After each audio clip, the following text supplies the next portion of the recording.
Bonjour, je vous propose aujourd'hui de parler du comportement du consommateur transfrontalier, comprendre comment celui-ci réagit de manière à lui proposer des services et des produits adaptés.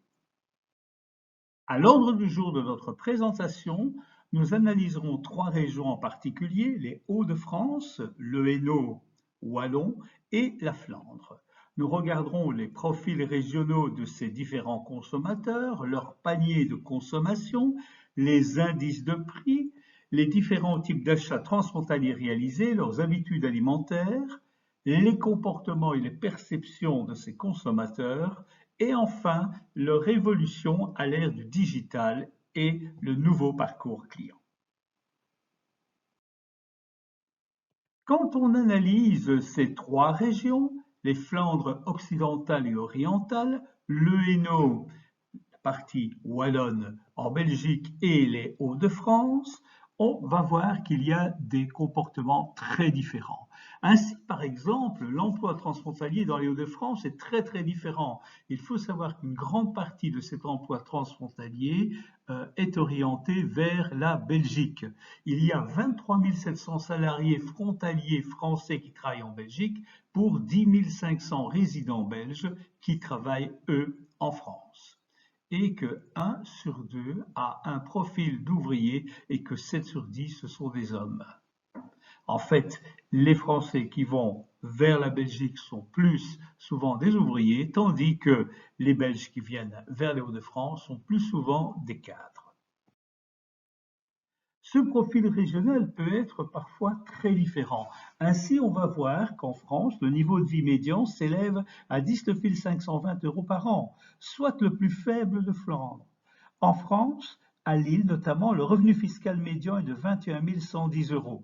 Il sera nettement plus élevé en Flandre, puisque le revenu des ménages par habitant atteint 29 000 € et en Wallonie, il se situe entre les deux puisqu'il n'est que de 25 995 € par habitant, le revenu médian n'étant que de 22 000 €.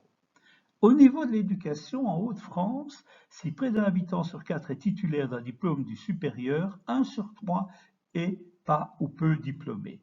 En Flandre, 26% des habitants ont un diplôme de l'enseignement supérieur et 40% ont un niveau d'instruction qui correspond au maximum au certificat de l'enseignement secondaire inférieur. En Wallonie, toujours dans cette situation médiane entre la Flandre et la France, 24% des habitants ont un diplôme de l'enseignement supérieur et 45% ont un niveau d'instruction qui correspond au maximum au certificat de l'enseignement secondaire inférieur.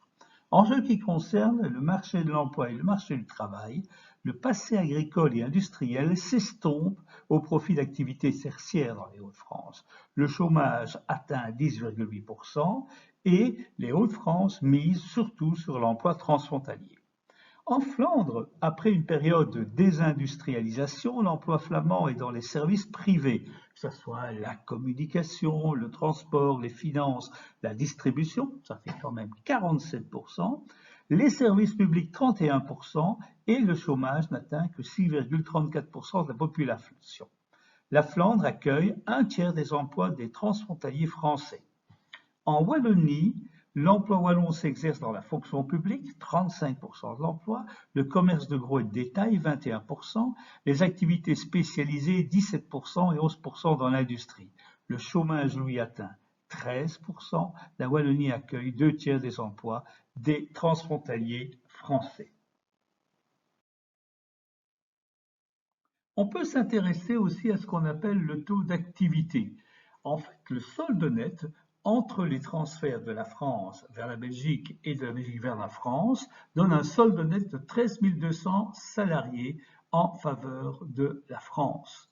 Le chômage en France est supérieur à celui en Belgique et la population active diminue plus en Belgique qu'en France. Ensuite, il existe des freins à l'emploi et notamment à ce transfert d'emploi, les coûts du transport, la fiscalité et la barrière de la langue. Difficile pour un Français de venir dans la partie nord du pays de Belgique dans la mesure où la langue est différente. Si on regarde le panier de la ménagère, on va pouvoir s'apercevoir qu'il existe de nombreuses disparités régionales. Ainsi, les Français accordent plus de dépenses au logement, à l'alimentation, au loisir, à la culture. Les Flamands, ce sera plutôt l'équipement du foyer, leur habillement et leur santé. Les Wallons seront plus sensibles au coût des transports, des moyens de communication, de la culture, des loisirs et de la santé. Mais notons cependant que le principal poste de dépense reste le logement. Alors, ce panier régional peut être différent selon les pays. Ainsi, on va voir qu'en France, on a une cuisine qui exprime deux grandes influences. L'influence flamande au nord-ouest, picarde à l'est et au sud. La bière et la mer du nord, la crème et le beurre au sud, le goût des saveurs douces amères. On va retrouver donc dans le panier des crustacés, des poissons, des fruits de mer, de la viande bovine ou porcine, des asperges, des endives, des pommes de terre, des pommes, des productions locales qui sont nombreuses et variées. Les produits laitiers sont fort appréciés, les ovoproduits et enfin les différentes spécialités régionales parmi lesquelles la bière, les fromages comme le maroilles, le lucullus, la confiserie et la confiture.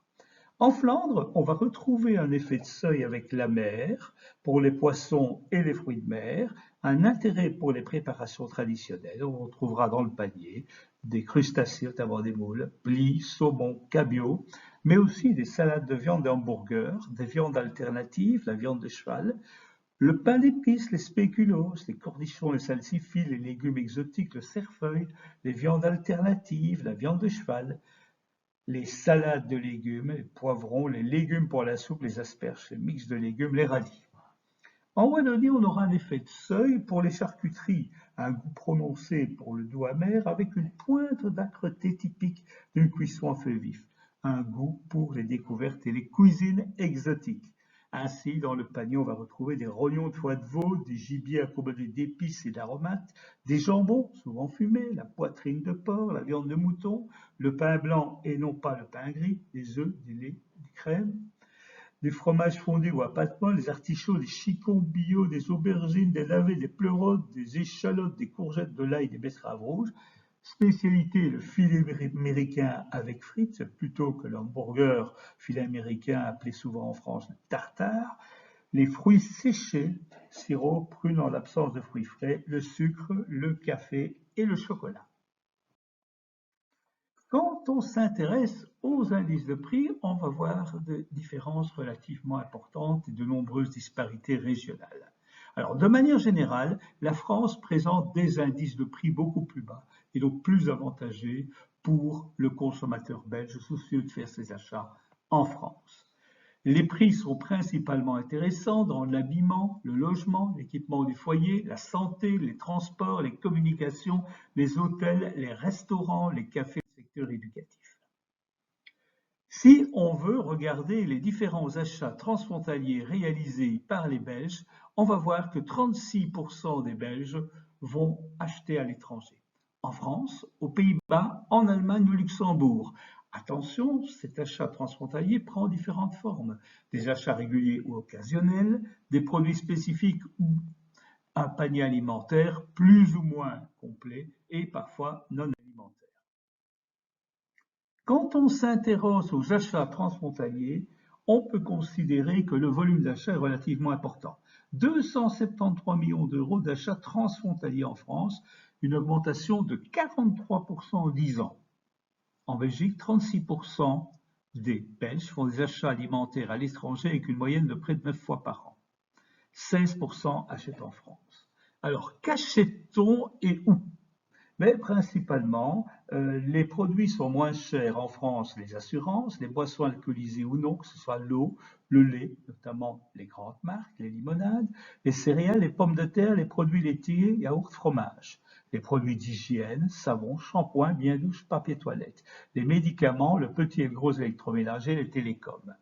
En Belgique, les produits sont moins chers, comme la bière, le tabac, l'essence, les fleurs, les fruits, les légumes, les biens immobiliers, les véhicules automobiles. Au niveau des produits alimentaires, la croissance est importante, plus de 40%, 43% d'achats transfrontaliers en 10 ans Et il faut savoir qu'en France, les prix sont nettement moins chers qu'en Belgique. En Belgique, on considère qu'ils sont de 10% plus chers par rapport à la France, notamment à cause des taxes liées aux emballages et à la santé, la TVA et les accises plus élevées.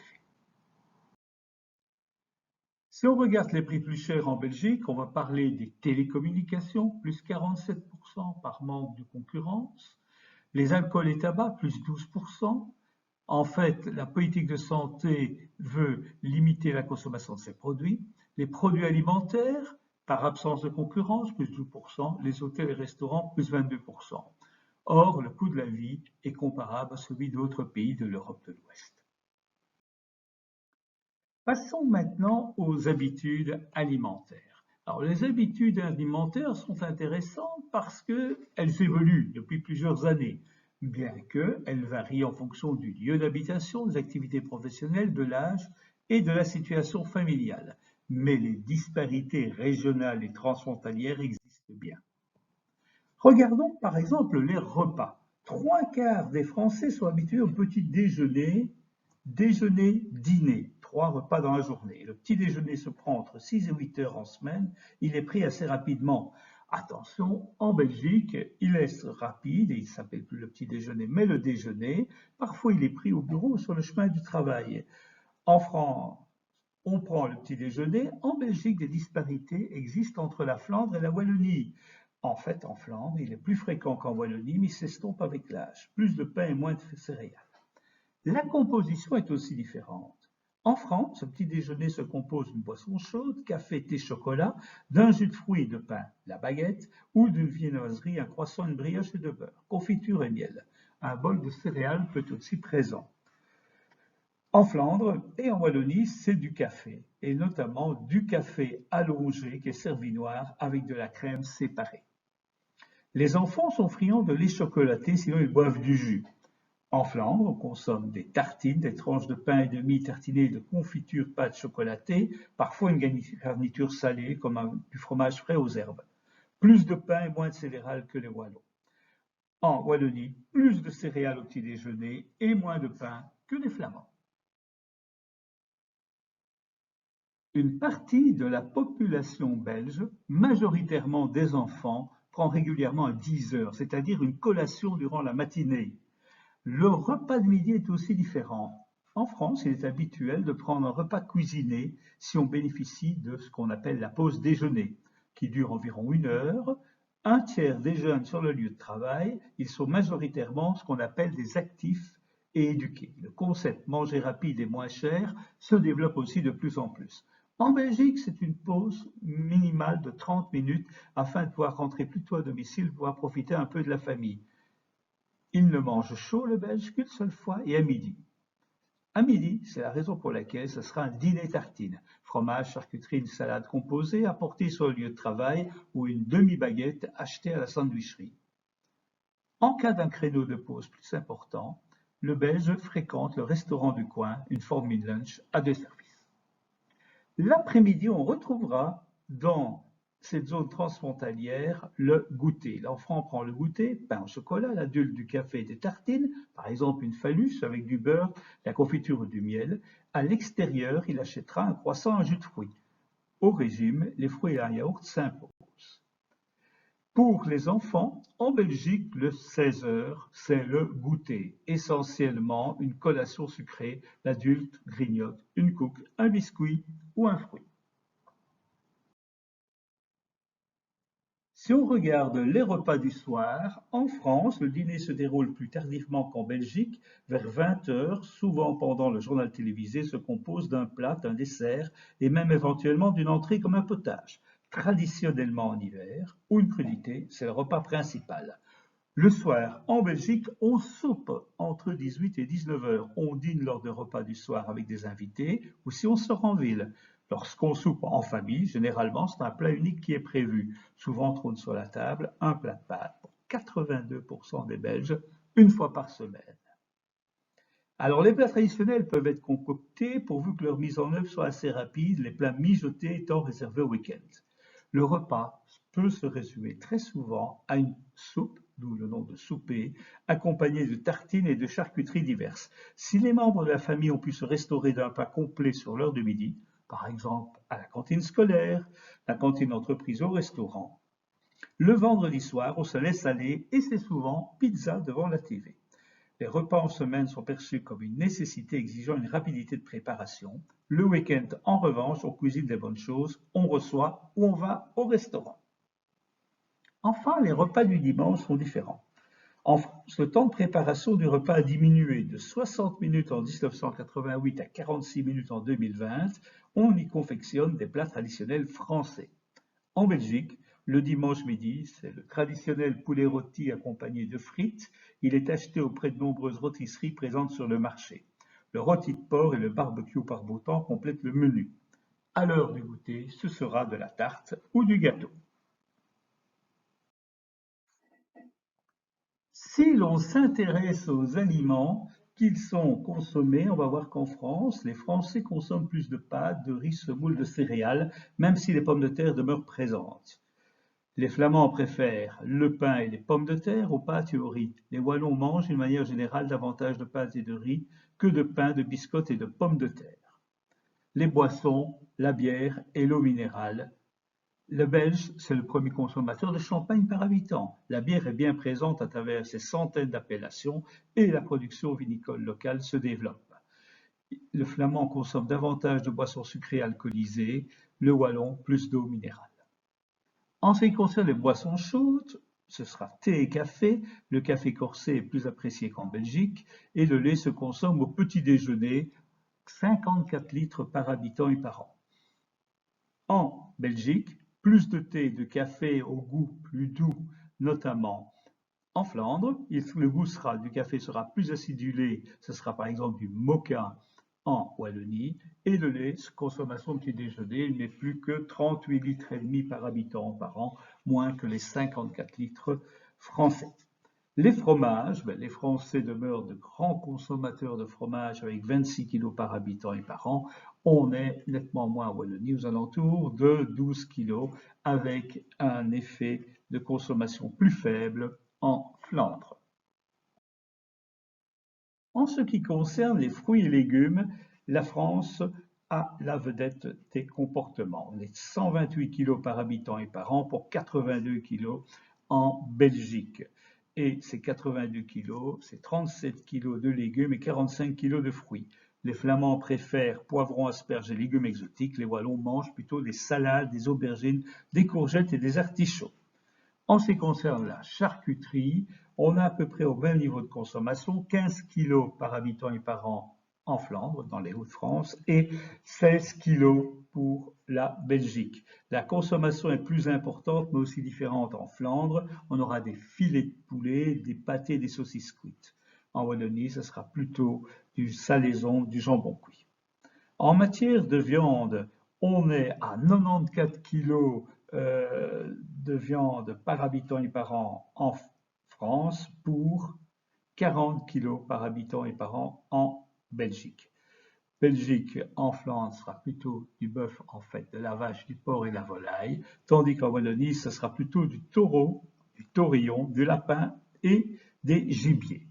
En fait, en ce qui concerne la consommation de poissons, 3 fois plus élevée en France, c'est à 24 kg par habitant par an pour 8,4 kg par habitant par an en Belgique, avec une consommation plus importante en Flandre.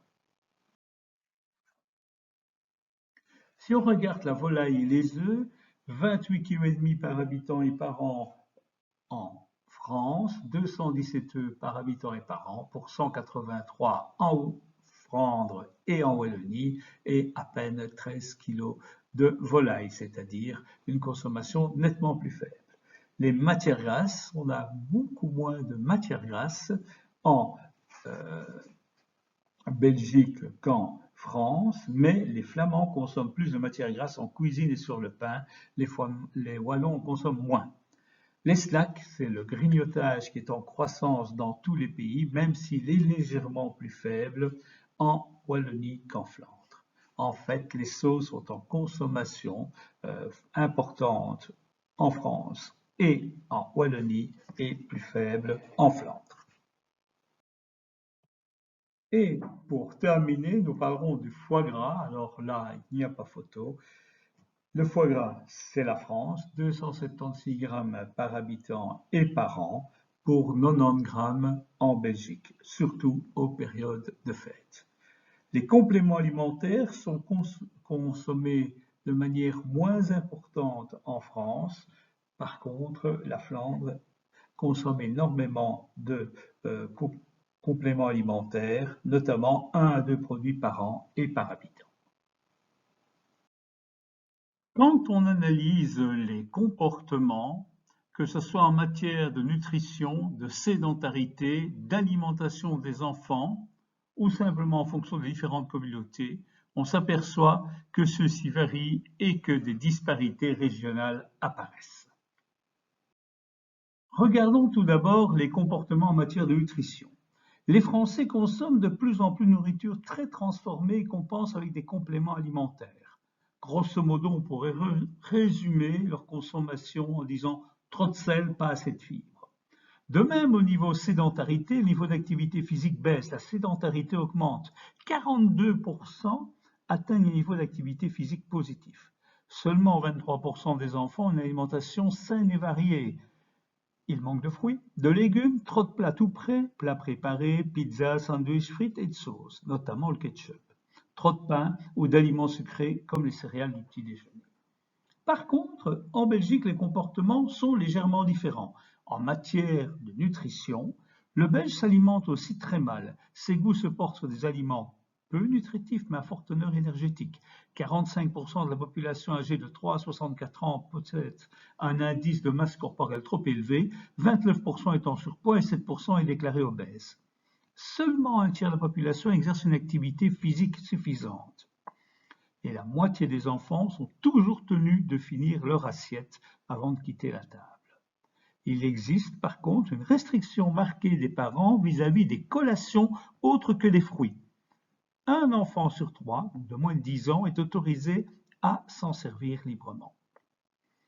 En Flandre, la moitié des enfants choisissent librement le type d'alimentation qu'ils désirent consommer et 3 fois sur 4, ils déterminent eux-mêmes les quantités de nourriture consommées.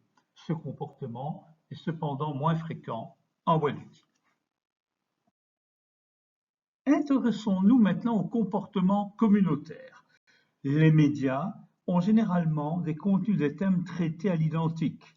Consommation et loisirs sont principalement les termes les plus utilisés.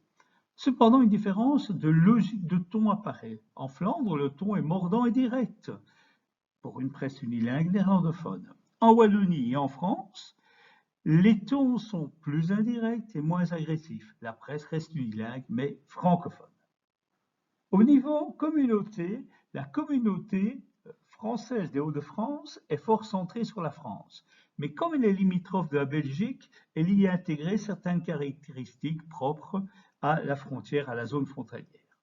En Flandre, la communauté est fort centrée sur la communauté à la culture flamande, avec une notion spécifique qu'on ne trouve pas ailleurs, qu'on appelle les BV, les Bukken de Vlaanderen.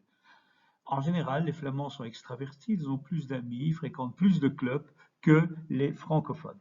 Chez les francophones, il y a une forte ouverture vers la France et la notion de WC, de wallon connu, est quasiment inexistante. Au niveau du produit intérieur brut, le PIB en 2018 dans les Hauts-de-France atteignait 26 900 € par habitant et par an, avec un taux d'épargne de 15%. En Flandre, ce PIB était de 41 000 € par habitant et par an, donc nettement plus élevé, avec un taux d'épargne moins élevé de 13%. En Wallonie, et principalement dans le Hainaut, le PIB était de 29 000 € par habitant par an, c'est-à-dire 11% de moins, et avec un taux d'épargne de 13%. Au niveau des taxes et des impôts, la TVA et les taxes intérieures sont toujours inférieurs aux impôts belges. L'impôt sur le revenu est plus avantageux. En ce qui concerne la fiscalité immobilière et l'absence d'impôt sur les fortunes, ce sont deux caractéristiques qui avantagent la Belgique. Si l'on s'intéresse aux perceptions de la population, des divergences apparaissent. Ainsi, en matière de gestion des déchets en France, les conteneurs sont la règle. En Belgique, les poubelles sont déposées à même le trottoir au gré des jours de ramassage. En France, en matière de consommation de bière aux fêtes scolaires, le consommateur est vite taxé d'alcoolo. La question de normes ne se pose pas en Belgique, vu qu'on boit de la bière partout sans que cela passe pour un désir de se saouler ou pour un geste punk. La patience dans les files d'attente est très différente. Les Français ont tendance à trépigner, à râler, à doubler tout le monde, voire à demander à voir le supérieur. En Belgique, les Belges sont patients et sont capables d'attendre dans une administration pendant des heures sans réagir. En matière de vente de cigarettes, la loi E20 a banni la clope de l'espace public français depuis presque 25 ans. En Belgique, la vente de cigarettes est réglementée, mais reste autorisée en grande surface. La notion de droit contre abus est très différente. En France, une demande tout à fait légitime passe facilement pour un abus, et la démarche peut s'en transformer en véritable parcours du combattant. En Belgique, faire une demande d'allocation familiale, chômage, santé génère un retour de service public positif. Présenté comme un droit, la personne en charge du dossier fera tout pour ce que le consommateur puisse y accéder. En matière de savoir et pouvoir, la France utilise le terme propre. Pouvoir signifie pouvoir et savoir signifie savoir. En Belgique, les quiproquos sont fréquents, notamment sur les compétences que l'on vous prête. Le tu ne sais pas faire ça signifie en fait tu ne peux pas faire ça et ne remet donc pas en question les compétences. La place des enfants est aussi très différente. En France, l'enfant est souvent perçu comme de trop et n'ayant pas de voix au chapitre. En Belgique, les enfants ne sont jamais un problème. Et les situations où on vous fait sentir que vous n'êtes pas les bienvenus sont très rares. Les femmes enceintes, d'ailleurs, sont ménagées et félicitées. Quoi ça? Pardon, plaît-il, entendra-t-on dans le nord de la France. En Belgique, les Belges de tous les milieux socioculturels utilisent le quoi ça, même si certains Belges ne l'utilisent jamais. Enfin, en matière de comportement discriminant et de racisme, des choses différentes apparaissent. En France, le racisme est interdit, mais il est plus insidieux, il se nourrit et croît dans la sphère privée. En Belgique, les réflexions racistes surprennent, mais les allochtones sont parfaitement intégrés. Les femmes voilées sont nombreuses et ne baissent pas les yeux. Les générations et les origines différentes se parlent. En matière de destination de vacances, les différences apparaissent. Les Français connaissent l'éclairage du réseau routier belge et ses nids de poules. Les Belges connaissent bien les subtilités du réseau routier français, l'autoroute du Soleil, le péage de Saint-Arnoul, le viaduc de Millau et le pont de Normandie. Une fois la frontière franchie, l'automobiliste belge trouve des autoroutes le plus souvent en parfait état. En matière de spécialité culinaire et de vin, la Belgique était encore en 2009 le troisième marché à l'export pour les vins français, 155 millions de litres. Pour les Belges, les meilleurs fromages et les meilleurs vins viennent de France. En matière de politique, la politique française a cet avantage sur la politique belge, elle est facile à comprendre. Les Belges l'adorent, les Belges qui suivent les soirées électorales, comme on regarde des matchs de foot, sont nombreux. Par contre, les Français ont du mal à se réunir en début de soirée devant leur télévision pour savoir si le MR va avoir les moyens de former une coalition avec le CDNV, l'OPANVD et la NVA. L'inverse est vrai par contre pour les Belges. Le paysage audiovisuel français a des moyens dont ne disposent pas les chaînes belges. Par contre, les candidats belges pullulent dans les émissions françaises. Tout le monde veut prendre sa place, Koh-Lanta, le meilleur pâtissier. On devrait pouvoir parler du français comme le grand frère qu'on aime détester. Victor Hugo a trouvé asile à Bruxelles, les Belges et les Français ont pleuré ensemble les victimes des attentats de 2015 et de 2016. En Belgique, la relation avec la France est une relation d'amitié et de soutien mutuel, avec des membres parfois perçus comme arrogants, condescendants, chauvins, voire prétentieux. Une autre thématique entre les comportements des consommateurs transfrontaliers influence la logique de distribution. Si vous êtes confronté à devoir exporter dans les différentes zones transfrontalières, il est important de comprendre comment se passent les négociations. Alors, les négociations avec les distributeurs sont différentes. En France et en Wallonie, l'approche est centrée, plus souvent centrée, sur des négociations très dures avec les fournisseurs. Par contre, en Flandre, l'approche est basée sur la négociation d'objectifs communs. Les formes et les lieux d'achat changent. On va retrouver des braderies et des vide-greniers en France, des grandes et moyennes surfaces avec des enseignes comme Auchan, Carrefour, Leclerc ou l'Hard Discount, notamment Lidl ou Leader Price. Par contre, en Flandre et en Wallonie, on retrouvera des marchés des brocantes, une forte implantation des points de vente avec des enseignes différentes. En Flandre, on va trouver Carrefour, Colruyt, Lidl, Aldi Delhaize et le groupe Albert Heijn et maintenant Jumbo. Du côté francophone et du Hainaut, Carrefour, Colruyt, Cora, Delhaize, Aldi Lidl, les Hainouiers privilégient ces enseignes au détriment des commerces locaux. Mais de manière générale, que ce soit dans l'une ou l'autre des trois régions analysées, les tendances lourdes apparaissent. Consommation locale, circuit court, aliments qui ont du goût, des produits sans conservateur, sans additifs, sans exhausteur de goût, sans gluten, sans lactose, sans emballage, comme les produits en vrac, ou même les produits communautaires. Les consommateurs recherchent la certification et la labellisation, ce qu'on appelle des éco-scores ou du Nutri-score qui sont en train de s'implanter. Ils favorisent le recyclage, utilisent plusieurs canaux pour acheter leurs produits, c'est ce qu'on appelle l'omnicanalité, et la digitalisation et l'e-commerce ont complètement changé le paysage. De nouveaux entrants arrivent et le parcours client évolue. Si l'on veut parler de ce parcours client à l'ère du digital, il est important de comprendre comment celui-ci fonctionne. Il est composé de 5 étapes. Tout d'abord, le client veut découvrir, c'est ce qu'on appelle la prise de conscience.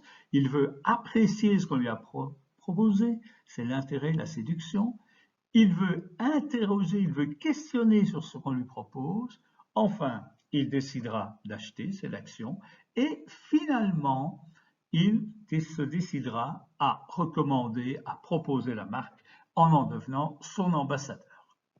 En pratique, regardons quels sont les points de contact qui apparaissent aux différents niveaux. Alors, un point de contact, c'est une interaction directe ou indirecte du client en ligne ou hors ligne avec une marque ou avec d'autres clients de la marque tout au long du parcours client.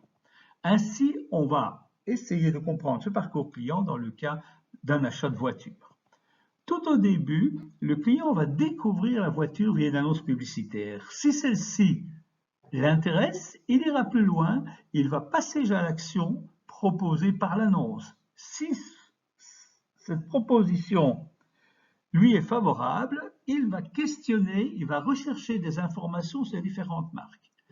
Dans l'affirmative, il va même programmer un essai et réaliser cet essai. De là à précommander la voiture, ensuite à la payer et à l'utiliser, et finalement à l'entretenir. Ce qui permettra par la suite de conclure son parcours client en recommandant la voiture. Regardons maintenant quels sont les canaux de communication utilisés par les clients pour interagir avec la marque. Ces canaux de communication sont très variés. Ça peut être la TV, les médias, les mass médias, les médias sociaux, les centres d'appel ou des supports comme le magasin, l'e-commerce, la force de vente, les expos. Alors, quels sont les canaux avec lesquels le client interagit quand il s'agit d'acheter une voiture? Regardons d'abord les canaux de communication. Nous avons tout au début les bannières et les annonces imprimées qui deviennent des bannières publicitaires et pourquoi pas un QR code à scanner. Ensuite, on parlera de marketing de contenu et tout au fin du parcours client, on parlera de médias sociaux. Si on parle de vente, on aura, lors de la deuxième étape, les centres d'appel qui joueront un rôle important. Lors de la troisième étape, les centres d'appel et la force de vente. Et lors de la quatrième étape, le point de vente, l'atelier de réparation et le point important de la force de vente qui peut influencer positivement l'achat et rassurer le consommateur. le conforter dans son achat. Quoi qu'il en soit,